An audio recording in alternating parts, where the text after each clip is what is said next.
Current time के साथ में करंट की वैल्यू सेम रहती है, कुछ भी चेंजेस नहीं होते। लेकिन अगर टाइम के साथ करंट की वैल्यू, पहले देखो करंट ना इस डायरेक्शन में जा रहा था, लेकिन करंट की वैल्यू ना फिक्स नहीं होती, करंट की वैल्यू धीरे धीरे बढ़ रही होती है, एक टाइम मैक्सिमम वैल्यू पे पहुंचता है, उसके बाद करंट की वैल्यू उसी डायरेक्शन में धीरे धीरे कम हो रही होती है। कम होते होते एक टाइम ऐसा आता है करंट की वैल्यू हो जाती है कितनी, 0। अब करंट अपोजिट डायरेक्शन में फ्लो होना शुरू हो जाता है। इसलिए जब भी हम लोग एसी करंट बनाते हैं ना, तो उसमें देखो ये एसी सप्लाई को ऐसा दिखाते हैं, ना तो इसमें प्लस दिखाएंगे ना तो माइनस, एसी सप्लाई। और करंट की डायरेक्शन भी नहीं दिखाते, क्योंकि करंट कभी उधर डायरेक्शन में कभी इधर डायरेक्शन में। ये देखो प्लस माइनस ये शो कर रहा है कि करंट की डायरेक्शन पहले दूसरी तरफ थी, अब माइनस हो गया, मतलब करंट की डायरेक्शन रिवर्स हो चुकी है। यहाँ पे करंट कितना है 5 एम्पियर, और यहाँ पे करंट कितना है -5 एम्पियर, इसका मतलब है करंट की डायरेक्शन रिवर्स हो चुकी है। तो हमें एक ऐसी डिवाइस बनाना है जो कि ऐसा करंट पैदा कर सके। अभी तक के तो क्या था, डीसी करंट हम लोग बड़े आराम से पैदा कर रहे थे, यहाँ पे एक बैटरी थी वो कंटिन्यूअसली चार्ज दिए जा रही थी कांस्टेंट रेट से वो चार्ज अभी सप्लाई की जा रही थी। चार्ज पर यूनिट टाइम में क्या होता है करंट, एक ही डायरेक्शन में चार्ज आ रहे थे तो एक ही डायरेक्शन में हमको करंट मिल रहा था। लेकिन अब हमको चाहिए अल्टरनेट करंट। तो अल्टरनेट करंट हम लोग कैसे बनाते हैं, अल्टरनेट करंट क्यों बनाते हैं, ये अगले चैप्टर में हम लोग पढ़ने वाले जो आज ही शुरू होगा, और बनाते कैसे वो इसको हम लोग देख लेते हैं। सारे बच्चे जानते हैं म्यूचुअल इंडक्शन में एक फॉर्मूला पढ़ा था कि इंड्यूस्ड ईएमएफ इक्वल्स क्या होता है, minus N D phi by dt, जहां पे ये फाई क्या होता है, flux associated with coil, flux. और फ्लक्स का फॉर्मूला क्या होता है, बी डॉट ए, या फाई इज इक्वल्स टू क्या हो जाएगा, बी ए कॉस थीटा। तो अभी देखो यहाँ पे ना, ये एक मैंने नॉर्थ पोल बना लिया, ये मैंने एक साउथ पोल बना लिया। अगर ये नॉर्थ पोल साउथ पोल है तो नॉर्थ से साउथ की तरफ में कंटिन्यूअसली ऐसे आपको मैग्नेटिक फील्ड लाइंस दिखाई देगी। अब मैंने क्या किया, यहाँ पे ना एक लूप ले लिया है, एक लूप ऐसा लिया है कि जो कि बिल्कुल ना परपेंडिकुलर है इसका एरिया। समझ में आ रहा है, लूप सर्कुलर ले सकते हो आप, रेक्टेंगुलर लूप ले सकते हो, कैसा भी ले सकते हो। तो ये एक ऐसा लूप था, मैंने उसको वहां पे ऐसा रखा हुआ है। इसको मैंने कैसा रखा हुआ है, ये मैग्नेटिक फील्ड लाइंस है ना, ये ऐसे पास हो रही है, और ये भी बिल्कुल ऐसा रखा हुआ है। तो बताओ एरिया वेक्टर और मैग्नेटिक फील्ड लाइंस के बीच एंगल कितना है, 0 डिग्री, क्योंकि एरिया का एरिया वेक्टर हमेशा परपेंडिकुलर होता है और ये मैग्नेटिक फील्ड लाइंस है। तो अभी दोनों के बीच में एंगल बना हुआ है कितना, 0।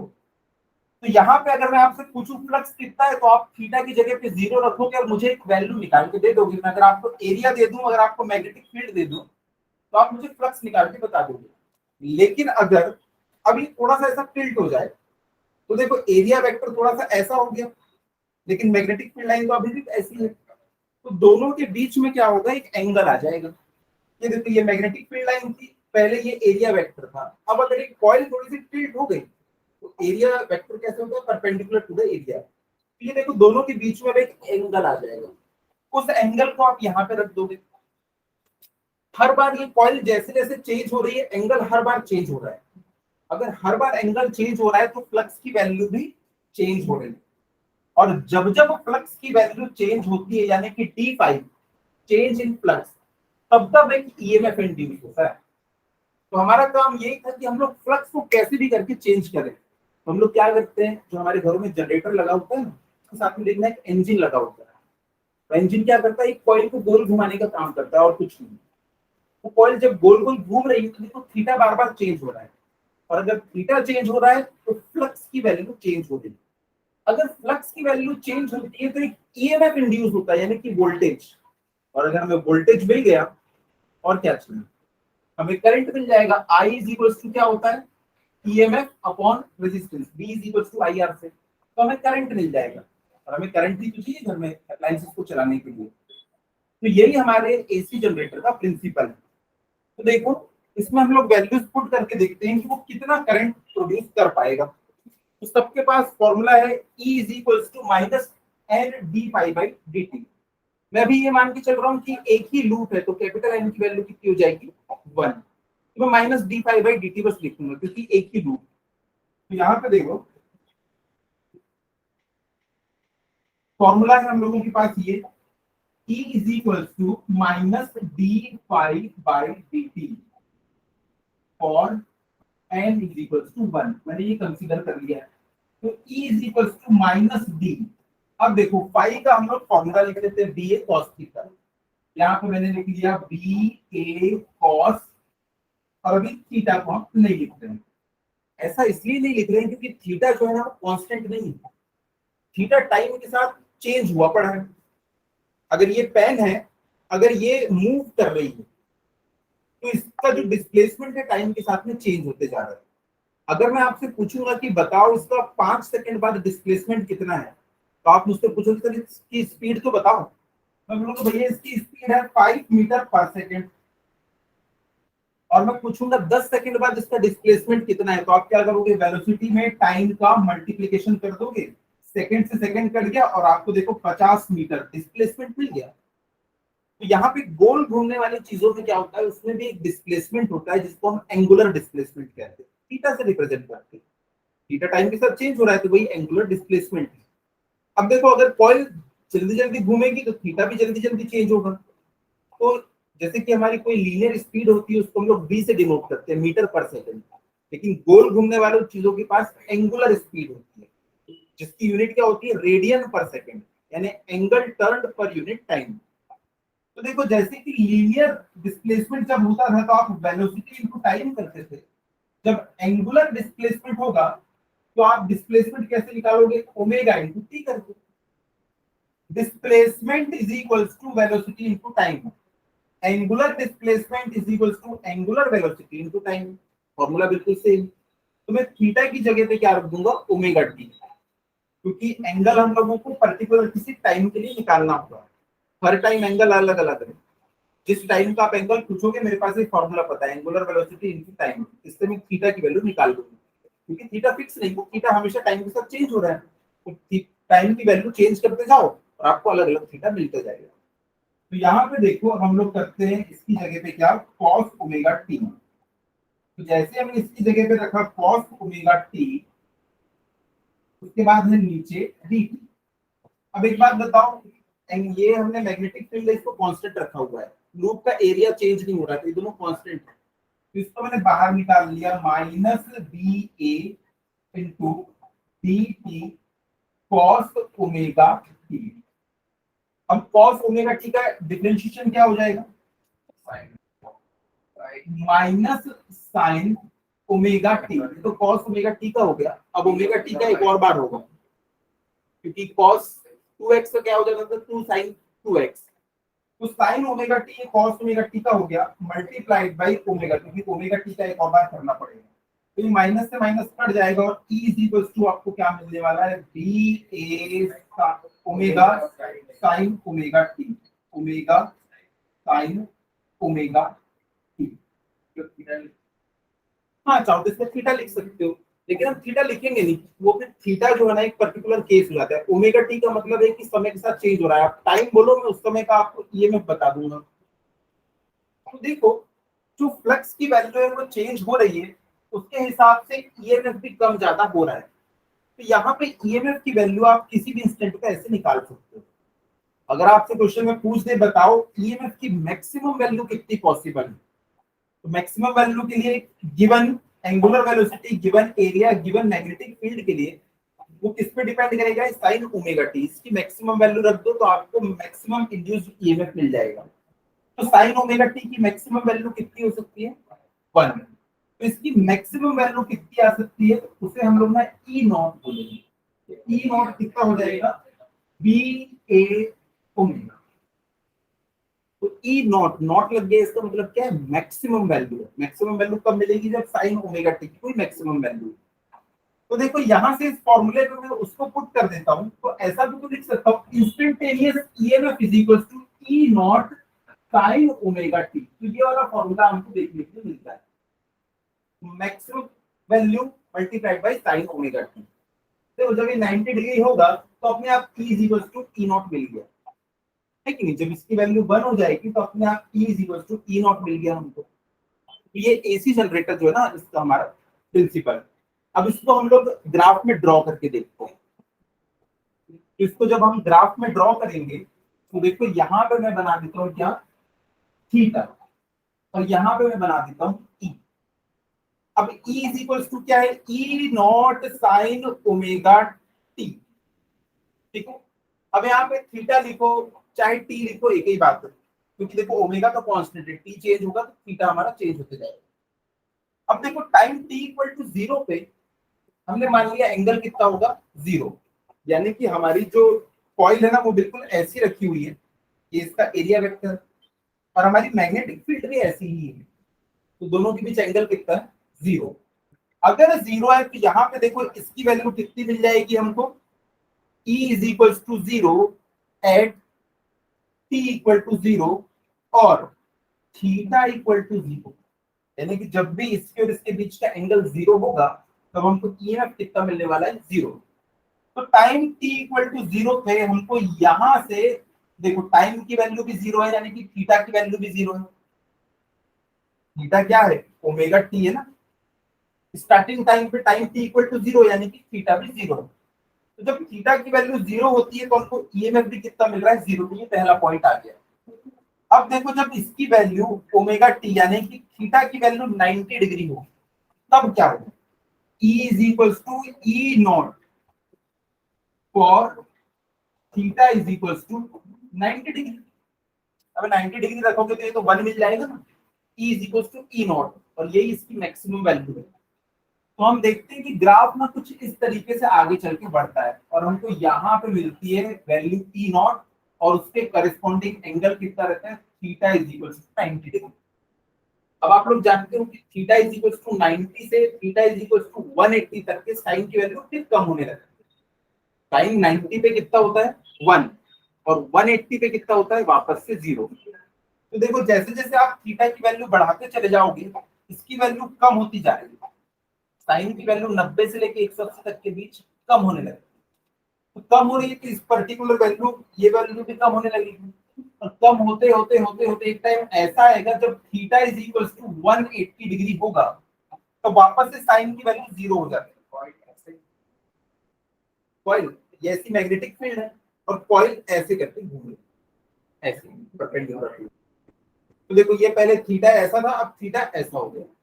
ये देखो ये एरिया वेक्टर ऐसा था, ये घूम के कॉइल वापस से इस डायरेक्शन में एंटी है। क्या मैं फ्लक्स की बात नहीं कर रहा हूँ, चेंज इन फ्लक्स की बात कर रहा हूँ। पता है जब ये ऐसा था दोनों के बीच 90 डिग्री एंगल था, एक भी फ्लक्स पास नहीं हो रहा था, लेकिन जरा सा ही टर्न हुआ और अचानक से फ्लक्स इसमें चेंज हो जाता है। तो फ्लक्स की वैल्यू कितने टाइम्स बढ़ गई, इनफिनिट टाइम्स बढ़ गई। पहले जब ये ऐसा था तो 0 से अचानक से अगर 1 भी आ गया तो 0 में किसका मल्टीप्लाई करने को बनाएगा, इनफिनिट। इसलिए हमको जब 90 डिग्री होता है ना तो मैक्सिमम वैल्यू मिलती है। तो यहाँ पे देखो जब थीटा की वैल्यू अब 180 डिग्री से आगे बढ़ेगी तो जो साइन है ना वो यहाँ पे पॉजिटिव, यहाँ नेगेटिव रहता है। तो अब थर्ड क्वाड्रेंट पे पहुंच गया, 180 से ज्यादा 270 से कम, तो साइन की वैल्यू नेगेटिव, तो हमको साइन का कर्व ऐसा मिलता है। यहाँ पे देखो जब थीटा की वैल्यू कितनी हो जाएगी, 270 डिग्री, तब हमको सबसे लीस्ट वैल्यू मिलती है इसकी। अगर ये ई नॉट है तो यहाँ पे हमको क्या मिलेगा, माइनस ई नॉट। ये पॉजिटिव की मैक्सिमम वैल्यू, ये नेगेटिव की मैक्सिमम वैल्यू। अब साइन जब 270 से 360 जाएगा तो वापस से इसकी वैल्यू धीरे धीरे बढ़ना शुरू होगी, और बढ़ते बढ़ते बढ़ते बढ़ते ये कहां तक पहुंच जाएगी, theta is equal to 360 degree. इसी को हम 0 डिग्री भी कहते हैं, क्योंकि जब ये पूरा एक राउंड मार लेगा 360 डिग्री, यानी कि वापस से 0 से शुरू कर रहा है। 360 बोलो चाहे 0 बोलो, एक ही बात। एक सर्कल कितने का होता है, 360 डिग्री, उसके बाद वापस फिर 0 से तो शुरू करोगे आप, तो ये हमारा कर्व बन जाता है। तो एसी जनरेटर ये एक ऐसी डिवाइस है जो कि अल्टरनेट करंट को प्रोड्यूस करती है, और एक किस प्रिंसिपल पे काम करती है, इलेक्ट्रोमैग्नेटिक इंडक्शन। उसके तहत क्या होता है कि जब भी फ्लक्स की वैल्यू चेंज होती है तब तब ईएमएफ इंड्यूस होता है। और फ्लक्स चेंज हम कैसे कर सकते हैं, या तो मैग्नेटिक फील्ड को चेंज करो, या तो एरिया को चेंज करो, या तो थीटा को चेंज करो। तो हमने क्या किया, एक इंजन उठा के लाया, इंजन का काम क्या है, गोल गोल घुमाना चीजों को। आपकी गाड़ी में भी व्हील्स को गोल गोल घुमाता हूँ। तो हमने क्या किया है, उस इंजन के साथ में देखो ना, जनरेटर में पेट्रोल डीजल डलता है, उसमें एक इंजन लगा होता है, उसके साथ में एक कॉइल होती है, बस उस कॉइल को घुमाते रहेगा। तो ये हमारी कॉइल है, ये मैग्नेटिक फील्ड है। उसका काम क्या है, नीचे जनरेटर लगा है, वो बस इसको गोल गोल घुमा रहा है।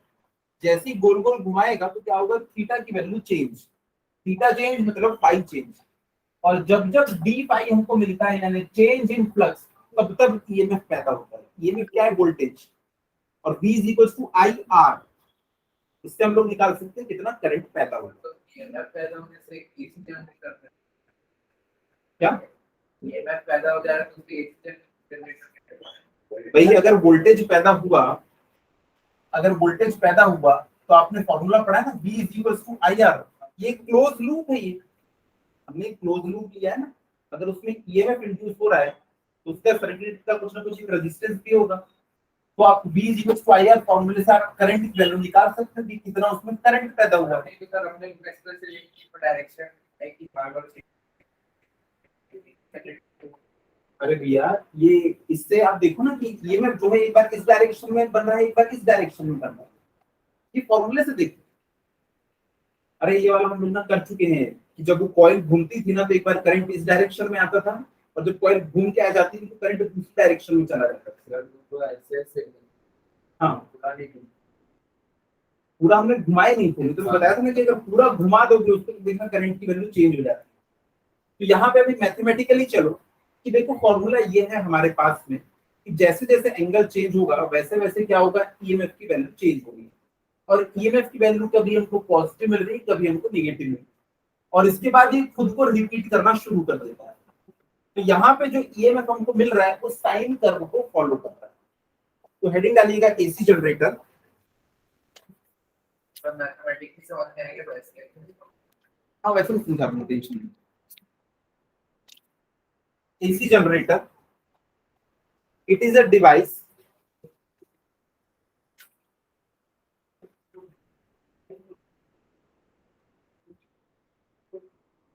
which works on principle of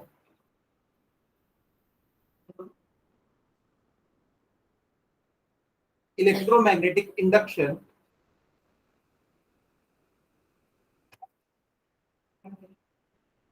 and produces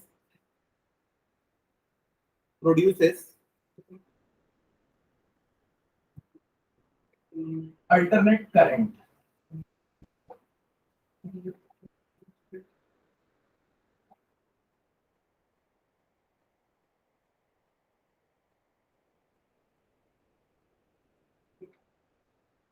अब ये वाला फॉर्मूला लिख लेना। We know that induced EMF in a coil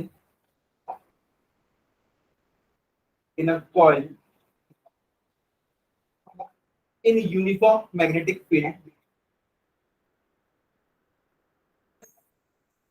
ये वाला फॉर्मूला है, T is equals to minus and d phi by dt, जहाँ पे phi क्या है, flux associated with the coil. तो phi is equals to होता है d डॉट a, यानी कि d dot a dot cos theta.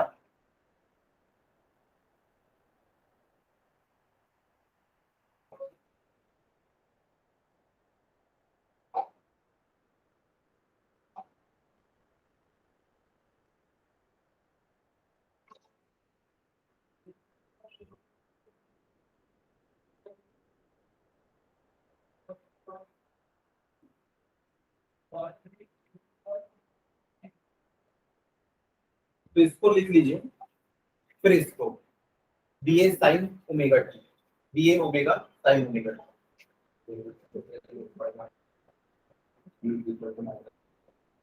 हाँ, ये पूरा यहाँ से।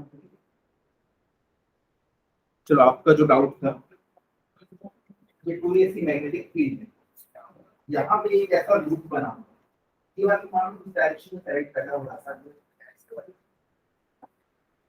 मान लो ये आपका लूप है, लेकिन मतलब जिसका एक एज है, दूसरा एज है, तीसरा एज है ना। अभी मान लो ये ऐसे रखो, मैग्नेटिक फील्ड लाइन, ठीक है, पूरा हमारे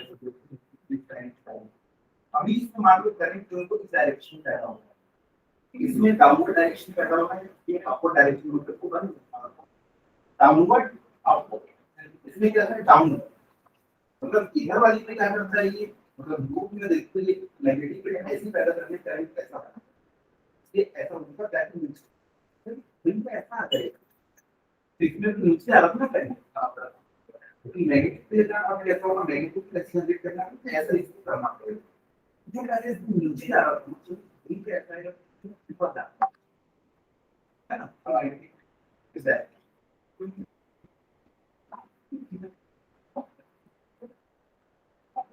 इसके बाद ये डायग्राम बना लेंगे।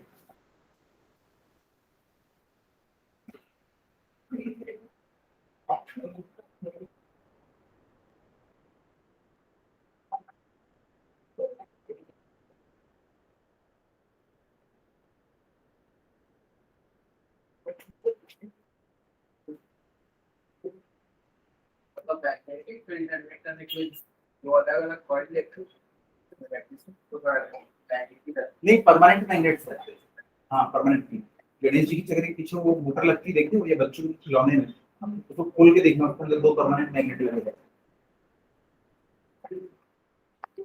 चलो इसके बाद नेक्स्ट हेडिंग डालिएगा अल्टरनेट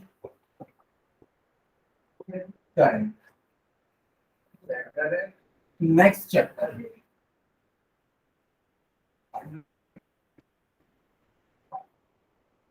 क्या हुआ,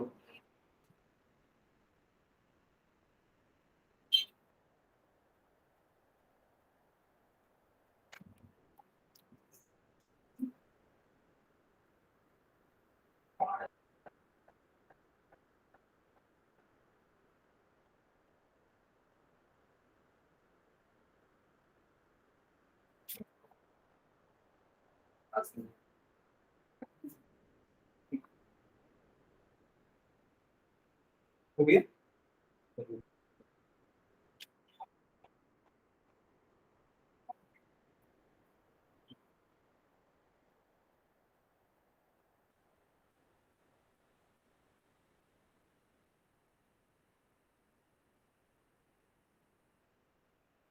चले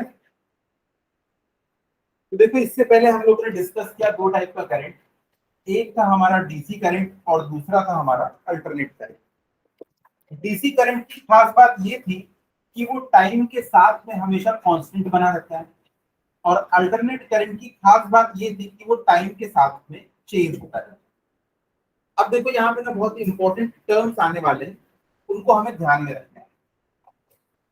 देखो यहाँ पे करंट की या वोल्टेज की जो मैक्सिमम वैल्यू मिलेगी ना, देखो सेम ऐसी वाला इसका बनेगा ग्राफ वोल्टेज का।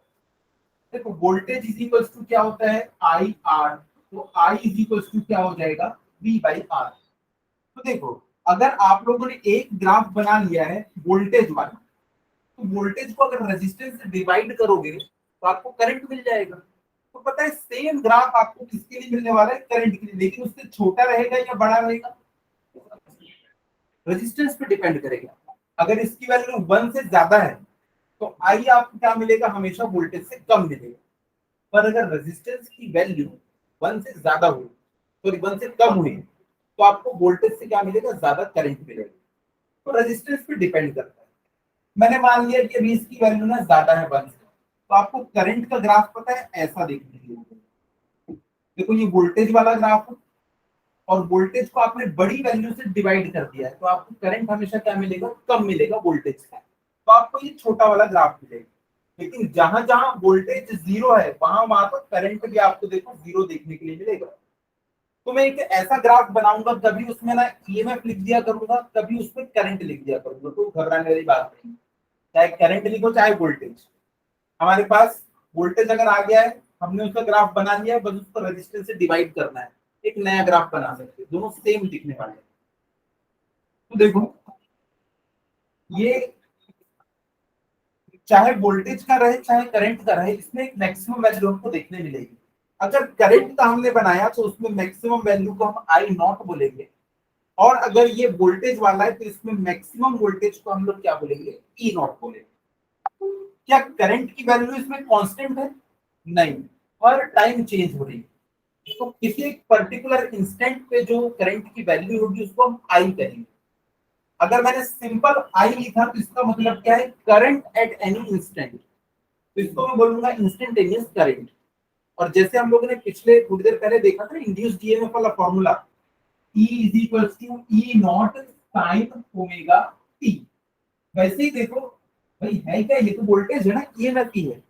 तो यहां से मैं क्या लिख सकता हूँ? E is equal to E naught sine omega T.